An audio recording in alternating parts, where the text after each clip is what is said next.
It's truly a blessing to be here just to share with you some of my passion about healthcare. And I have so many people here that I'm grateful for being in this spot. And it's just truly a blessing to be here before you and just share a few of my passion and ideas about how we continue to motivate ourselves as well as those we train to do what's best for our community. I was blessed approximately 6 or 7 years ago or so to actually travel to Ajali, Anambra State, Nigeria. And as I was driving and traveling through, we were mindful of the fact that the streets that I drove through and the children and the women and the patients that we encountered reminded me of my streets and home back in Detroit. We arrived there with everything in boxes and forgot major things like electricity. So those people that were there with us had to wire rooms so that we could perform our surgery and care for our patients. We thought we had everything all planned out, arranging for people to come and actually be seen. And we had the numbers lined up, and the very first day we had our quota for the whole week. So that was one devastating part about not being able to care for all of the people that were there.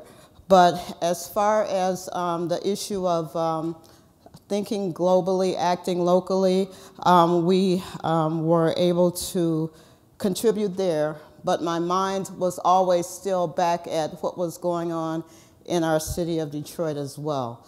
We took care of a little baby that was diagnosed, and we were able to make the diagnosis of sickle cell very quickly. However, we knew very shortly that his young life would be over, and this was very devastating because there was no way to get him to the local hospital that was 18.5 hours away.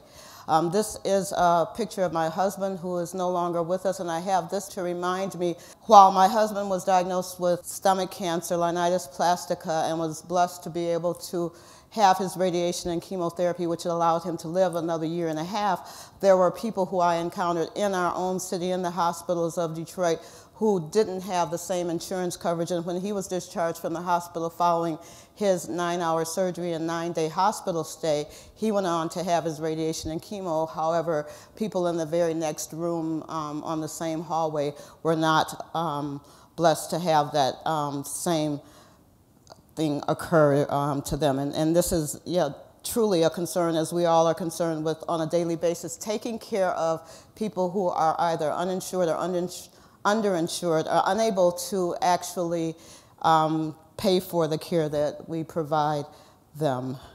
This is just a reminder to let you know that while we make advances, we are really still having problems. The middle part of our state now is without hospitals for women to deliver their babies. There are 18 counties who no longer have hospitals that actually perform deliveries, and our women in our middle part of Michigan are actually having to drive 2 and 3 hours to deliver their baby. And while we are lacking our care in the middle part of Michigan, it's happening in our cities as well. 5 hospitals in the east side of Detroit have closed because of the fact that we care for 80% Medicare, Medicaid patients. And so while all of us are mindful of the fact that we need to care for patients, it's how do we do this and by what means do we do it? So the physicians in Detroit, along with CEOs of the 5 major hospitals, have come up with, and we've been working very hard over the past year on a collaborative means in which we can take care of our uninsured and our underinsured patients. So in alphabetical order: Beaumont Hospital, the Detroit Medical Center, Henry Ford, St. John, Providence Hospital System, and Oakwood System.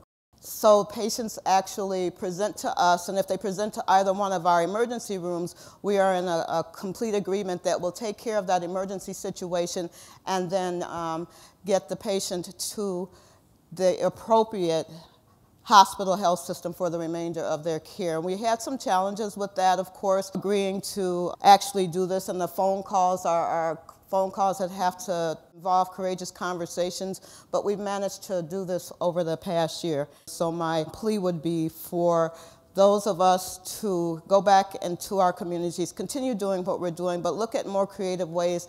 And I think what has really worked out for us is the collaboration and providing for our community exactly what they need to improve their health care and their lives. Most recently, we were at a park, and we've actually just looking for more creative ways to go out and screen people. But again, the challenge is once the screening has occurred and once you've identified problems, where do you follow up? And so at this point, we're partnering with Covenant Care clinics and some other clinics in order to do this. I was really, really excited, and I get remotivated when I talk to the medical students around our state. And in talking to our Wayne State University medical students, as well as new medical students at the Oakland University William Beaumont School of Medicine, I'm just always re-energized by their ability and their desire and their dedication to providing care for everybody and doing the best that they can. And their desire to work and take care of patients has actually rekindled in me, and always does rekindle in me, the desire to continue to work hard on their behalf. So I just implore us to all just think back to how, as I did and as I do when I continue to encounter these medical students, how I actually felt, and the passion that I exhibited when I was talking to whoever was interviewing me from medical school. And just remember and tap into that, because it's really necessary in the environment that we're in now, where we have to fight and to battle against the SGR and our Medicaid payment reimbursement rates and tort reform, with all of that. But actually, we're here because our fire is kindled. I just want us to just fan the flames some more and just continue to be the blessing that we are to all of our patients in our community. Thank you.